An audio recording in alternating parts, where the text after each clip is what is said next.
Et 8h19, c'est l'heure d'Arnaud Demanche.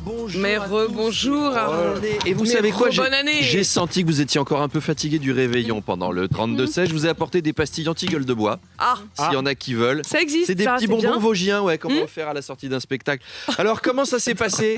Le réveil qui sonne à 5h au lieu de 9h, on est content de reprendre? Ça pique, hein. Heureusement qu'il fait pas trop froid, ça évite de sortir dans une ambiance glaciale. Vous savez qu'il paraît qu'on a passé le 31 décembre le plus chaud de l'histoire. Et je vous confirme, parce que j'étais chez Charles Magnin.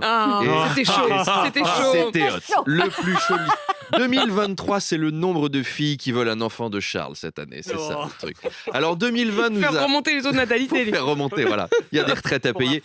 2020 nous a réservé une épidémie mondiale. 2021, une crise économique du tonnerre. 2022, la guerre. 2023, vous pariez sur quoi? Je sais Météorite, Godzilla, faites vos jeux. Mais on reste optimiste, on s'est souhaité quand même nos vœux. Alors tiens, est-ce que vous aussi, vous avez reçu par SMS les vœux de quelqu'un qui vous appelle par votre prénom, mais vous voyez pas du tout qui c'est? Ah bah oui. Mais pas tant que ça, pas beaucoup d'SMS Chaque moi cette année. Non, j'avoue. Non, alors pas tant des que ça. masses de SMS. Il y a eu un autre grand classique. On n'a rien reçu de la part de gens qu'on aime beaucoup. Oui. Mais par contre, on a reçu des gens qui nous ont pas parlé depuis 5 ans. Qui nous ont souhaité nos vœux. Puis moi, j'ai eu Sephora, Darty et Interflora qui m'ont souhaité la C'est bonne gentil, année. bien Je sais sûr. pas. J'ai des Bien relations.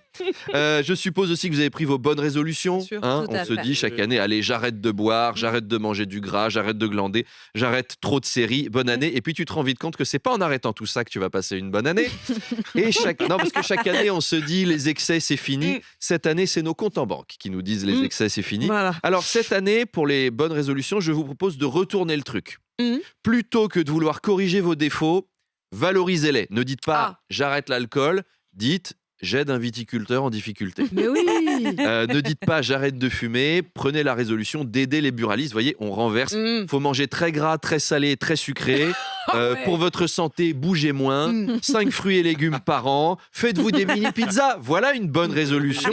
Se restreindre tout le temps, c'est très mauvais pour le moral. Et la France consomme beaucoup trop d'antidépresseurs. Voilà, faut être en positive attitude. C'est mon côté Laurie. De toute façon, on sait que les bonnes résolutions, on les tiendra pas. Hein. Les bonnes résolutions, c'est comme les influenceuses ou Anne Hidalgo. T'as beau faire l'effort, t'arrives pas à les respecter plus de 5 minutes. Alors, C'est dur. Alors Arnaud, 2023 commence aussi avec le retour du Covid. Ça aussi, ça fait partie des belles nouvelles. Ouais. L'explosion de cas de Covid en Chine qui inquiète les autorités. oui, alors, explosion des cas. Ceci dit, on a du mal à avoir des chiffres précis. Les bon cas de Covid en Chine, c'est un peu comme les manifestants en France. Il y en a 1 million selon les gens dans la rue et 3 ou 4 personnes selon les autorités. François Braun, le ministre de la Santé, est sur le coup, avec également Clément Beaune au transport, ce qui nous a donné une belle réunion Braun-Beaune-Borne. Les On dirait 3B. un moteur qui démarre, Braun-Beaune-Borne. Alors j'ai demandé à Clément Beaune comment on allait gérer les arrivants chinois et il m'a dit « Toute notre attention est totale.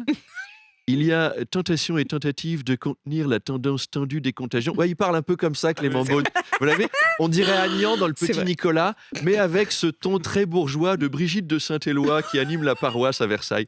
Donc il m'a dit « La tendance est donc d'utiliser notre méthode de d'habitude. On va ouvrir un numéro vert. » C'est la méthode française. Alors les touristes chinois... C'est lui qui répond ou pas au arrive. numéro vert? C'est pas très crédible si c'est lui. Allô? Oui, allô, vous Ce êtes serait bien au te- ministère ce du serait tellement Transport. drôle. Alors, les touristes chinois arrivent via des vols Air France et après, ils quittent l'aéroport grâce à la SNCF ou la RATP. Et là, tu te dis, où sont les grévistes quand on a besoin de quoi? Ce serait le moment de bloquer des gens? Eh ben, même pas.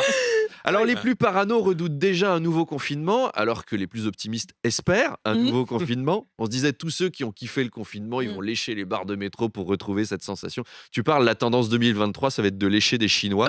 Et là, on en revient au réveillon chez Charles. Arnaud, afin de pallier à la pénurie de chauffeurs, les fonctionnaires peuvent désormais cumuler leurs emplois avec la conduite d'un bus scolaire. Oui, c'est authentique. Vous avez vu passer ce truc-là, c'est une bonne idée. Moi, l'autre jour, j'étais au pôle emploi de chez moi. Je me suis dit, c'est adapté, le bus pour ce genre de fonctionnaire, parce que ça va pas trop vite non plus. Alors, est-ce que ça aura du succès? Je ne sais pas. Déjà, supporter 3 bébés dans un TGV que tu conduis pas, c'est chiant. Mais te coltiner 60 mioches hurlant avant de t'enquiller ta journée de boulot, C'est dur. faut quand même le faire. Moi, j'ai un copain qui est prof. Tu lui files un bus plein de gosses, il va les perdre en forêt directement. Alors, j'ai vu, même les soignants peuvent conduire des bus scolaires. Ils ont que ça à faire. J'espère que l'inverse n'est pas vrai, par contre. Ah oui, Je ne me oui, fais pas s'il vous plaît. opérer par un chauffeur de bus. T'imagines, t'arrives à l'hôpital, c'est un mécano qui t'accueille. Alors, monsieur Richard, on vient chercher sa maman? Oh bah elle est pas prête là, hein, j'ai encore mes gars qui sont dessus. Hein. Dites donc, vous avez pas vu que les poumons étaient encrassés là? Oh bah j'ai tout changé, hein. J'en ai mis 2, des neufs, hein. Je les ai fait venir de Roumanie, c'est du tout neuf. Puis on lui a fait les niveaux à maman. Dites donc, elle a un peu abusé sur l'huile, hein. Faut faire attention. Hein. Même les membres du gouvernement pourraient conduire ces bus scolaires. Dans le décret, c'est possible. Hein. Le plus approprié, ce serait évidemment Jean Castex qui tient la RATP. Ce serait génial, il serait là. Ah, montez les enfants, allez, c'est parti. Alors j'ai perdu mes lunettes, mais ne vous inquiétez pas, on peut très bien conduire en se repérant au bruit. Alors, avant tout, quelques petites consignes.